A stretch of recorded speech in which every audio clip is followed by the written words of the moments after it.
Adajan police સ્ટેશનના blackmailing કેસમાં ફસાયેલા આરોપીઓના પરિવારને ફોન કરી લાજપોર જેલના જેલર તરીકે ખોટી ઓળખ આપી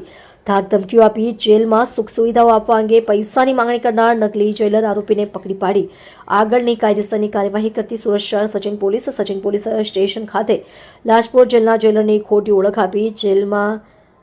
રહેલા આરોપીઓના સગા સંબંધીઓને મોબાઈલ ફોનથી ફોન કરી પૈસાની માંગણી કરવા બાબતે ગુનો દાખલ થયેલ હોય જે ગુનામાં સંડોવાયેલ આરોપીઓને પકડવા તથા કાયદેસરની કાર્યવાહી માટેની સૂચના અને માર્ગદર્શન અનુસંધાને police inspector Shri P N Vaghela નાઓની સૂચના અને માર્ગદર્શન હેઠળ તેમજ સર્વેલન્સ સ્ટાફના પોલીસ ઇન્સ્પેક્ટર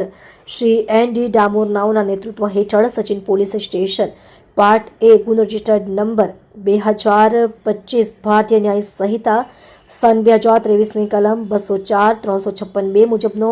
લાજપોર જેલના જેલરની ખોટી ઓળખ આપવા બાબતનો ગુનો દાખલ થયેલ હોય જે ગુનાના તપાસ માટે સચિન પોલીસ સ્ટેશનના પોલીસ માણસોની અલગ અલગ ટીમો બનાવી સદર ગુનાની તપાસમાં હતા તે દરમિયાન સદર ગુનામાં સંડોવાયેલ આરોપી નામે રાજેશભાઈ નરેન્દ્રભાઈ ત્રિવેદી ઉંમર વર્ષ 49 ધંધો દલાલ રહે હાલમાં મકાન નંબર 26 આનંદ સોસાયટી વિભાગ 1 જયમાલા ઈસનપુર અમદાવાદ શહેર મૂળ વતન સુથાર ગલી જવાહર ચોક સુરેન્દ્રનગર નાઓ અમદાવાદ ખાતે પકડાયેલ હોય ત્યાંથી સુરત શહેર સચિન પોલીસ સ્ટેશન ખાતે લાવી આગળની ઊંડાણપૂર્વકની કાર્યવાહી હાથ ધરવામાં આવેલ છે। જોતા રહો શ્રમિકો કી આવાજ ન્યૂઝ ચેનલ રિપોર્ટર શ્રીરામ સિરસાટની સાથે। શ્રમિકોને કોઈ પણ સમસ્યા હોય તો ઉધના 3 રસ્તા વિમલ ગાર્મેન્ટ્સના ઉપર ઓફિસ પર સંપર્ક કરવો।